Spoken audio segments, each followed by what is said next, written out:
నడిపించు నానావా నడి సంద్రమున దేవా నవజీవన మార్గమున నా జన్మ తరింపా నవజీవన మార్గమున నా జన్మ తరింపా. దేవునికి మహిమ. నమస్కారం అండి. మనం తెలుగు ఆడుగు భాషల బైబిల్ చదువుకుంటున్నాం కదా. మనం సంఖ్యాకాండం 11వ అధ్యాయాన్ని ఈరోజు చదువుకుందాం. సంఖ్యాకాండం 11వ అధ్యాయం టూకీగా ఎన్ని వచనాలు ఉన్నాయంటే 34 వచనాలు కనిపిస్తున్నాయండి. ఈ 34 వచనాలు ఏం చెప్తున్నాయంటే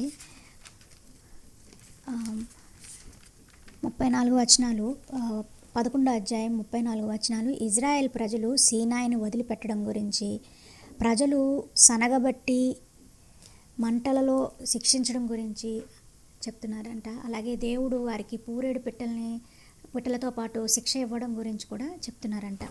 మనం చదివి చూద్దామండి.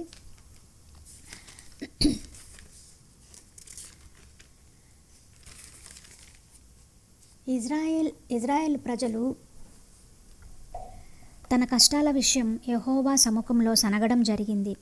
అది విన్నప్పుడు ఆయన కోపాగ్ని రగులుకుంది. యెహోవా సన్నిధి నుంచి మంటలు బయలుదేరి వారి మధ్య మండుతూ ఉన్నాయి. వారు శిబిరంలో ఒక కొనను కాల్చివేస్తూ ఉన్నాయి. ప్రజలు మోషేకు మొర్రపెట్టారు. మోషే యెహోవాను వేడుకున్నప్పుడు మంటలు చల్లారిపోయాయి. యెహోవా పంపిన అగ్ని తన మధ్య రగులుకున్నందున ఆ చోటికి తబేరా అని పేరు పెట్టారు.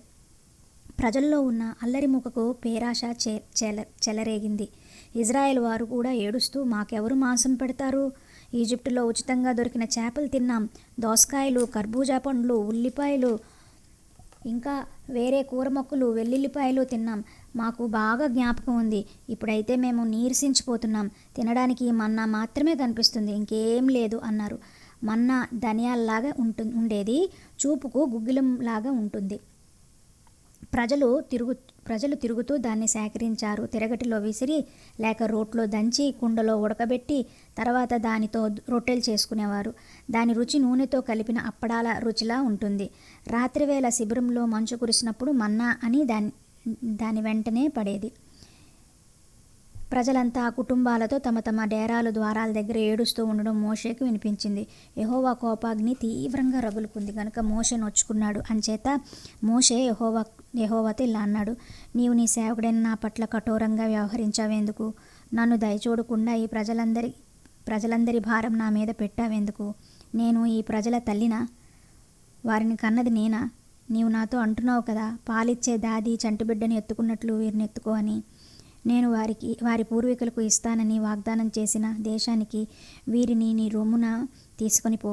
ఈ ప్రజలంతా నన్ను చూచి ఏడుస్తూ, తినడానికి మాకు మాంసం ఇవ్వు అంటున్నారు. వారికి ఇవ్వడానికి మాంసం నా దగ్గర ఎక్కడిది? నేను ఒక్కన్నే. ఈ ప్రజలందరినీ నేను భరించలేను. ఈ భారం నా శక్తికి మించింది ప్రభువా. నీవు ఈ విధంగా నా పట్ల వ్యవహరించదలిస్తే నన్ను చంపేసేయ్. నన్ను దయచూస్తే నా దురవస్థను చూడకుండేలా నన్ను చంపి తీరాలి అన్నాడు. అప్పుడు యెహోవా మోషేతో ఇలా అన్నాడు, ఇజ్రాయెల్ ప్రజల పెద్దలలో నుంచి 70 మందిని నా దగ్గరికి సమకూర్చు. వారు నా ప్రజల పెద్దల్ని, నాయకుల్ని నీకు తెలిసిన వారే ఉండాలి. వారిని సన్నిధి గుడారం దగ్గరికి తోడుకొని రా. అక్కడ వారు నీతో నిలబడాలి.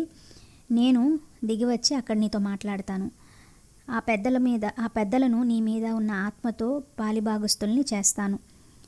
ప్రజల భారం నీ ఒక్కడివే మోయకుండా దానిని వారు నీతో కూడా భరిస్తారు.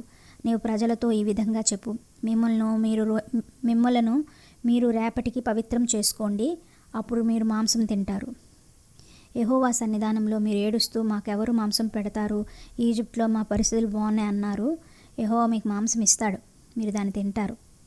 ఒకే రోజు కాదు, 2 రోజులు కాదు, 5 రోజులు కాదు, 10 రోజులు కాదు, 20 రోజులు కాదు, పూర్తిగా 1 నెల రోజుల మాంసాన్ని మీరు తింటారు. అది మీ ముక్కు పుటాల్లో నుంచి వచ్చే వరకు, మీకు వెగట్టు అనిపించే వరకు మీరు మాంసాన్ని తింటారు. ఎందుకని? మీ మధ్య ఉన్న యెహోవాను మీరు నిరాకరించి ఆయన సన్నిధిలోని ఏడ్చి ఈజిప్టు నుంచి ఎందుకు వచ్చేసామని చెప్పుకుంటున్నారు గనుక. అందుకు మోషే ఇలా అన్నాడు, నా చుట్టూరా ఉన్న పాదచారులే 6 లక్షల మంది. అయినా వారు నెల రోజులు తినడానికి మాంసం వారికి ఇస్తున్నావేం? వారికి చాలనన్ని గొర్రెలు, మేకలు, పశువులు ఎలా వధించగలం? సముద్రంలో నుంచి చేపలన్నీ పట్టినా వారికి సరిపోతాయా అన్నాడు. యెహోవా మోషేకిచ్చిన జవాబు ఇది. యెహోవా బాహుబలానికి పరిమితి ఏమైనా ఉందా? నా మాట నీ పట్ల నెరవేరుతుందో లేదో ఇప్పుడే చూస్తావు చూడు. మోషే బయటికి వెళ్ళి యెహోవా మాటలను ప్రజలకి తెలియజేశాడు. ప్రజల పెద్దల్లోంచి 70 మందిని సమకూర్చి దేవుని గుడారం చుట్టూరా నిల్చోబెట్టాడు. అప్పుడు యెహోవా తన మేఘంలో నుంచి దిగివచ్చి మోషేతో మాట్లాడాడు. మోషే మీద ఉన్న ఆత్మలో ఆ పెద్దలను భాగస్థులుగా చేశాడు. ఆ ఆత్మ వారి మీద నిలిచినప్పుడు వారు దేవుని మూలంగా పలికారు గాని తర్వాత వారలా పలకలేదు. ఆ పెద్దలలో 2 శిబిరంలో ఉండిపోయారు. వారి పేర్లు ఎల్దాదు, మేదాదు. వారు కూడా పెద్దల జాబితాలో నమోదైన వారే గాని దేవుని గుడారం దగ్గరికి వారు వెళ్ళలేదు. ఆత్మ వారి మీద కూడా నిలిచినప్పుడు వారు శిబిరంలోనే దేవుని మూలంగానే పలికారు.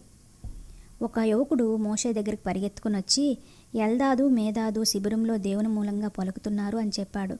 నూను కొడుకు యెహోషువ చిన్నతనం నుంచి మోషేకు పరిచర్య చేసేవాడు. అతడు మోషే, స్వామి, వారిని అలా చేయవద్దు అన్నాడు. అందుకు మోషే, నా కోసం నీకు రోషం వచ్చిందా?